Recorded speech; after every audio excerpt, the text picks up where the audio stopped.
Metal plant यानी धातुओं के जितने भी इस पौधे में जितने भी गुण हैं धातुओं के, वो आपको देखने को मिल सकते हैं। हाँ तो इसमें आपका सबसे पहले कैल्शियम है, कॉपर है। कॉपर को हिंदी में क्या कहते हैं? तांबा हाँ, कहते कॉपर को हैं। तांबा, हाँ। एजी यानी सिल्वर, इसको चांदी कहते हैं। गोल्ड सोना, आयरन लोहा, जिंक जस्ता, धातु।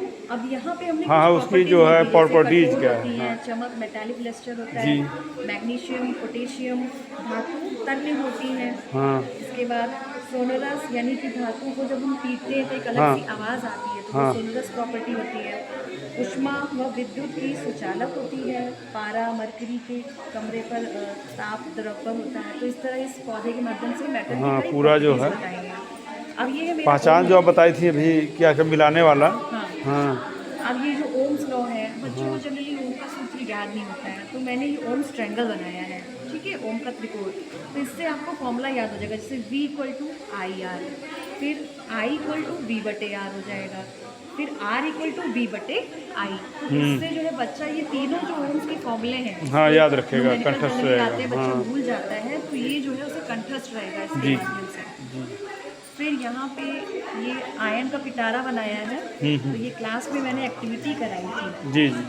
इसमें हमने पॉजिटिव नेगेटिव आयंस को रखा है और बच्चों को खड़ा करके एक एक आयंस हमने दे दिया। अच्छा, उन्हें। इसके बाद सबके नाम बता दिए और फिर इसी में हमने कंपाउंड बना दिया। अच्छा, कंपाउंड, हाँ, हाँ। जिस बच्चे के पास प्लस वाला होगा वो प्लस वाला माइनस के पास चला जाएगा। जैसे आपका एग्जाम्पल के तौर पर मैं आपको बता देती हूँ। यहाँ पे जैसे पोटेशियम है और किसी जी। बच्चे को हमने जैसे क्लोरीन दे दिया है, बच्चा हाँ। खड़ा हुआ है अलग से, तो क्लोरीन। दोनों बच्चों को आपस में जोड़ दिया तो जी। ये हमारा एक कंपाउंड बन गया पोटेशियम क्लोराइड। तो अच्छा। इस तरह क्लास में बच्चा आयन भी समझ जाएगा। आप इसी में एक्टिविटी करते करते आयंस की परिभाषा पोटेशियम बता क्लोराइड दीजिए। हो जाएगा, हाँ। दोनों तरह के आयंस होते हैं और बच्चों में जब खेल खेल के एक्टिविटी करके बच्चा सीखेगा तो समझ भी जाएगा। ये परमानेंट याद हो जाएगा उन्हें कि हाँ, इसके KCI जो, हाँ, KCl।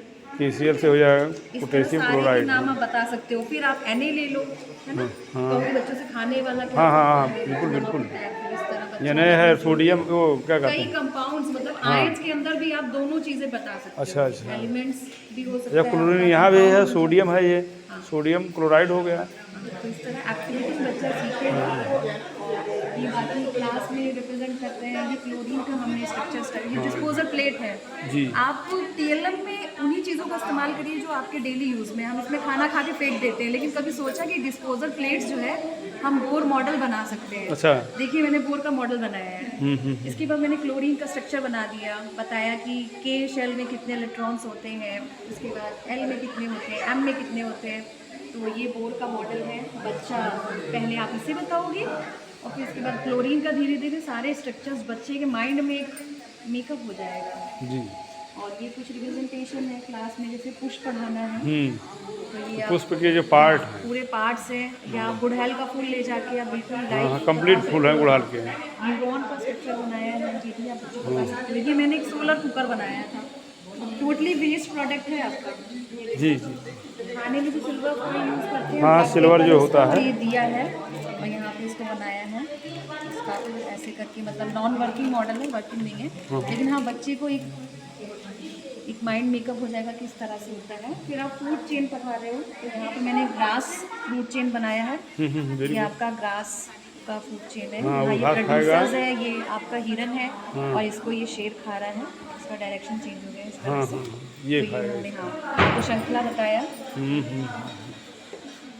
और इसी ये तरह से हाँ ये परमानेंट याद हो जाएगा कि सबसे पहले आगे DNA कौन। का डबल हेलिकल स्ट्रक्चर हाँ, है। जो ये जिसके मैंने करीब मिट्टी का होगा बनाया उसको है। खाएगा। ये DNA का है। हाँ, इसको तैयार करने में तकरीबन 10 दिन लगे हैं।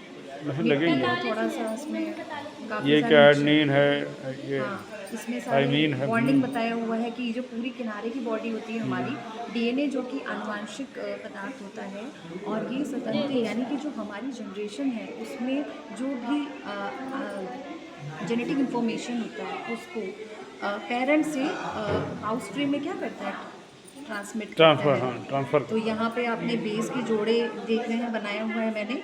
और फिर इसमें बॉन्डिंग किस तरह से होती है, एडेनाइन, थायमीन, साइटोसाइन, गाइनिन और गाइनिन साइटो, ये सारे बेस पेयर्स हैं, इनके बीच में किस तरह की बॉन्डिंग होती है बॉन्डिंग, जैसे हाँ। हाँ, तो ये मैंने दिखाया है। और ये शर्करा फॉस्फेट की पूरी जो बॉडी होती है, इसको कहते हैं बैकबोन, आधार यानी बैकबोन कहते हैं। ये इस तरह से डबल हेलिकल स्ट्रक्चर जो है बच्चों को आप क्लास में दिखा सकते हो। फिर इसके बाद ये मैंने कुछ लेबोरेटरी में एपरेटस यूज़ होते हैं, उसको ऐसे बनाया होते है। हैं। तो बच्चों के अंदर ये लैब में हम रख देते हैं। नाम पूछा जाता है ना हाँ। कि है क्या आखिर में ये बना apparatus भी के? हुआ है, साथ में इसको रख भी देते हैं, ये लाइव apparatus भी का रखते हैं। बीकर क्या है? तो बच्चा पहले पढ़ लेता है, हाँ, फिर उसको लाइव दिखाते हैं, magnifier, इसके बाद सबका यूज़ करके दिखाते हैं कि हाँ किसके इसको- किसके यूज में हाँ, कौन जैसे कौन आता बीकर है। मैग्नीफायर है, टेस्ट ट्यूब है, यू ट्यूब है, इसका कहाँ यूज़ करते हैं, टर्निंग फॉल, हाँ। मेजरिंग सिलेंडर, फ्लास्क, इसका क्या क्या यूजेज है, किन के किस काम के लिए फनल का वो यूज होता है। करके बता सकते हो। जैसे कुछ होता है डिस्टिलेशन में यूज होता है, और कुछ जो नहीं जी, डिस्टिल वाटर बनाते हैं। यूज़ करते हैं। ये रदरफोर्ड का मॉडल बनाया हुआ है। तो इस तरह से ओवरऑल सारा